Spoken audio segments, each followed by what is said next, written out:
இந்த வீடியோவை நமக்கு ஸ்பான்சர் பண்ணியிருக்குது எஸ்பிஓ. நீங்களும் உங்களோட ஃப்ரீ டைமாக மணி ஏர்ன் பண்ணுற டைமாக ஆக்கணும்னா ஸ்க்ரீனில் தெரியுதா இந்த நம்பருக்கு வாட்ஸ்அப் பண்ணி உங்களோட டிஜிட்டல் ஜேர்னியை ஸ்டார்ட் பண்ணுங்கள். ஸ்கிப் பண்ணாதீங்க, பெரிய தப்பு. தினம் 300 ரூபாய் சம்பாதிக்க அரிய வாய்ப்பு. இன்ஸ்டாகிராம், ஃபேஸ்புக் பயன்படுத்த தெரிந்தால் போதும். Content post and content publishing மூலமா தினம் 300 ரூபாய் சம்பாதிக்கலாம். இந்த வேலை செய்ய 5 நிமிடம் போதும். Work training support, group communication support, all language customer live chat support, முக்கியமா சொந்தமா ஒரு பிசினஸ் ஸ்டார்ட் பண்ற அளவுக்கு உங்களால கற்றுக்கொள்ளவும் முடியும், சம்பாதிக்கவும் முடியும். இந்த வேலை வாய்ப்பு வழங்குவது 5 வருடத்திற்கு மேல ரன் ஆகிட்டு இருக்க நம்ம தமிழ்நாட்டு company school of business organisation private limited. மேலும் விவரங்களுக்கு டிஸ்கிரிப்ஷன்ல கொடுத்திருக்க நம்பருக்கு வாட்ஸ்அப் பண்ணுங்க.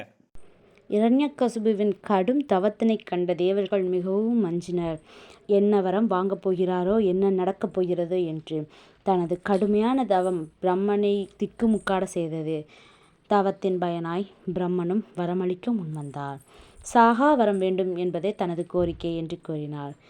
உலகில் பிறந்த எந்த ஒருவரும் நிச்சயம் பிறப்பிற்கு பின் இறப்பை அடைந்தே ஆக வேண்டும். அதனால் சாகாவரம் என்பது சாத்தியமல்லாதது. அப்படி என்று பிரம்மன் கூறவே, அப்படியால் மனிதர்களாலும் விலங்குகளாலும் எனக்கு மரணம் நேரக்கூடாது.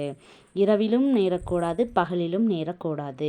எந்த ஒரு ஆயுதத்தாலும் தன்னை அழிக்கக்கூடாது என்னும் வரத்தை தருமாறு வேண்டினார். மேலும் மூவுலகை ஆளும் வரத்தையும் தர வேண்டும் என்று கூறினார். தவத்தின் பயனாய் பிரம்மாவும் அளித்தார் வரத்தை. வரம் பெற்றதால் தானே கடவுள், தன்னையே அனைவரும் வணங்க வேண்டும் என்ற ஆணவத்தில் அனைத்து தேவர்களையும் மிகவும் கொடுமைப்படுத்தினார். ஒரே ஒருவன் தவிர. அவன்தான் பிரகலாதன், இரண்யனின் மகன். விஷ்ணுவை தவிர வேறு யாரும் நிச்சயமாக கடவுள் அல்ல என்று மிகவும் உறுதியாக இருந்தார். அதில் மிகவும் கோபமடைந்த தந்தை தன் மகன் என்றும் பாராமல் பிரகலாதனை மிகவும் கொடுமைப்படுத்தினார். அத்தனை கொடுமைகளிலும் ஓம் நமோ நாராயணா என்னும் மந்திரத்தின் மூலம் அத்தனை கஷ்டங்களிலிருந்து விடுபட்டு வந்தான் பிரகலாதன்.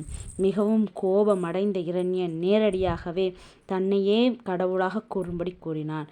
நிச்சயமாக என்னால் முடியாது என்று அவர் உறுதியாக கூறவே, சரி கூறு, உன் விஷ்ணு எங்கு இருக்கிறார் அப்படி என்று. எனது விஷ்ணு எல்லா இடங்களிலும் நிறைந்திருக்கிறார், தூணிலும் இருப்பான், துரும்பிலும் இருப்பான் அப்படி என்று கூறினான். அப்படியா, உனது விஷ்ணு எல்லா இடத்திலும் நீக்கமறை நிறைந்திருக்கிறானா? அப்படியானால் இந்த தூணில் இருக்கிறானா என்று தூணை ஒரு உதை உதைத்தார். உடனே நரசிம்ம அவதாரத்துடன் வெளியே வந்தார். சிங்க முகமும் மனித உடலும், மனிதனும் அல்லாமல் விலங்கும் அல்லாமல் அப்படி ஒரு தோற்றம். எந்த ஆயுதத்தாலும் தனக்கு மரணம் நேரக்கூடாது என்று கூறியதால் தனது கூரிய நகங்களாலேயே இரண்யனை இரண்டாக பிளந்து இரண்யவதம் நடந்தது. இரண்யவதத்திற்கு பின் பிரகலாதன் நல்லபடியாக அந்நாட்டின் மன்னனாக்கப்பட்டு அவரது நல்லாட்சியும் நடந்தது.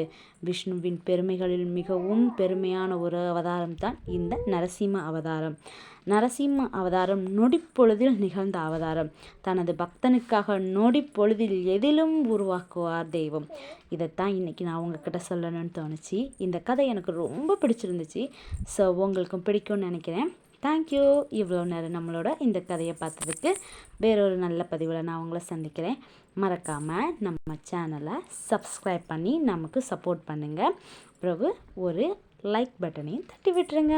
தேங்க்யூ. பாய் பாய்.